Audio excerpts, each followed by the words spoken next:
whispers, the dark side of your favorite fairy tales. Jack and the Beanstalk.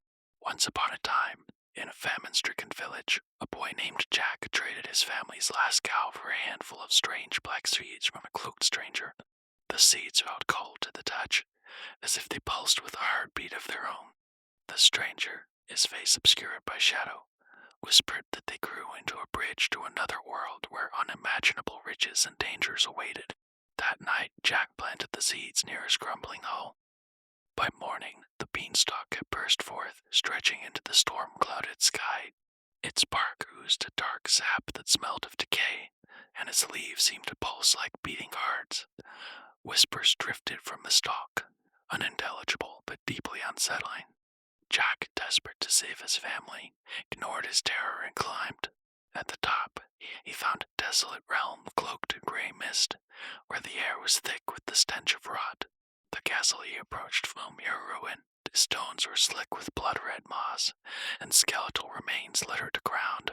Inside, treasures lay in eerie stillness, golden coins that glowed with unnatural warmth, a harp that wailed a mournful tune when touched, and a goose that laid golden eggs edged with ancient crithe when observed. Then came the giant. This was no clumsy ogre, but a towering monstrosity of decayed flesh hanging from its bones. Its eyes were pits of smoldering coals, and its teeth, blackened with rot, gleamed in the dim light.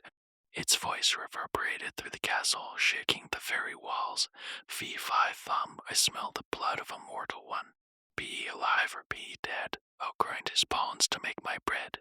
Jack fled with the cursed treasures, the giant's cutter horrors echoing behind him.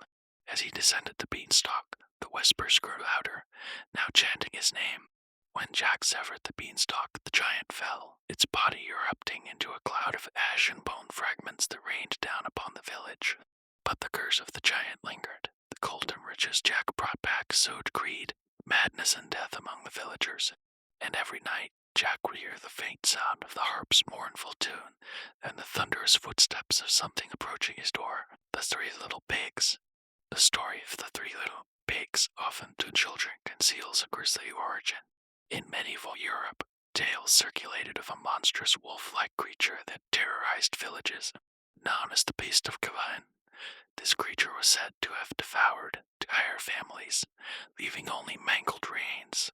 In one version of the tale, the pigs are symbolic of villagers trying to escape the beast. The first built his home from straw, hoping the simplicity would protect him. The second used wood, trusting in its strength. Both were wrong. The beast tore through their homes with horrifying ease, feasting on their flesh. Only the third, who constructed his house from stone, survived, but at a great cost.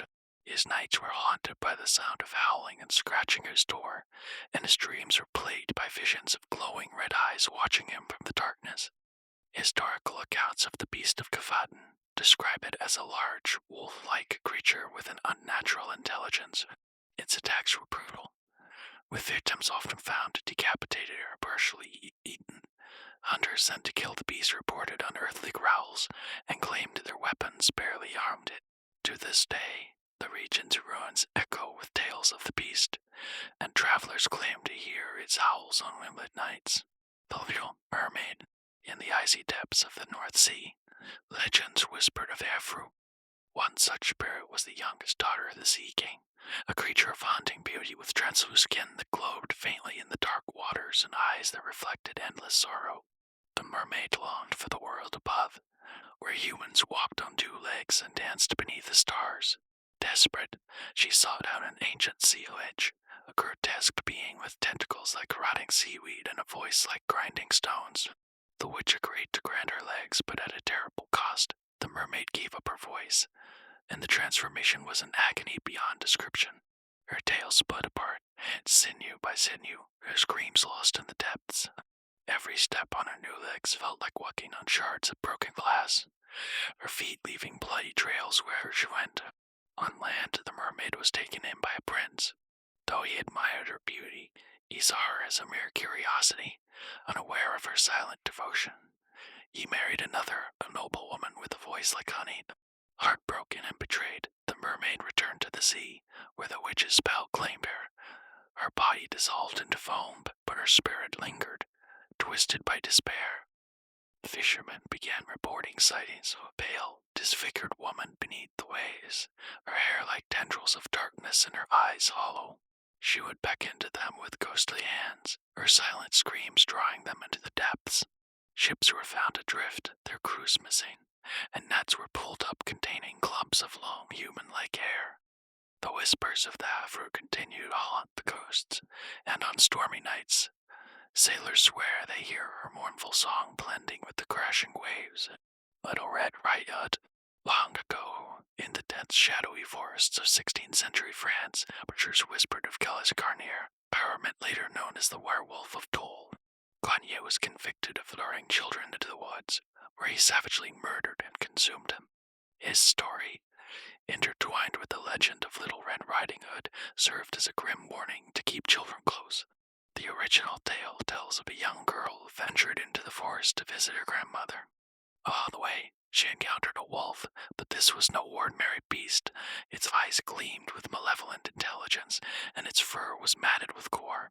The wolf devoured her grandmother, stripping flesh from bone, and disguised itself in the old woman's clothes. When Little Red arrived, the wolf offered her meat and wine, urging her to eat. Only later did she realize she had consumed her grandmother's remains. The wolf then pounced, its jaws snapping shut mere inches from her throat. In some versions of the tale, Little Red outwits the beast. In others, she is consumed, her screams lost in the shadows of the forest.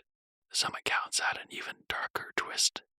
Locals claimed that the wolf was a cursed man, a shapeshifter doomed to wander the woods in search of prey. Even after Carnier's execution, the disappearances continued. Villagers reported hearing faint cries among the trees, and claw marks gouged deep into bark remained visible to this day. Cinderella and the blood-soaked slippers. The tale of Cinderella, often seen as a story of triumph, has far dark origins. In early European versions, her stepsisters mutilated their feet to fit into the glass slipper. One hacked off her toes, and the other sliced away her heel.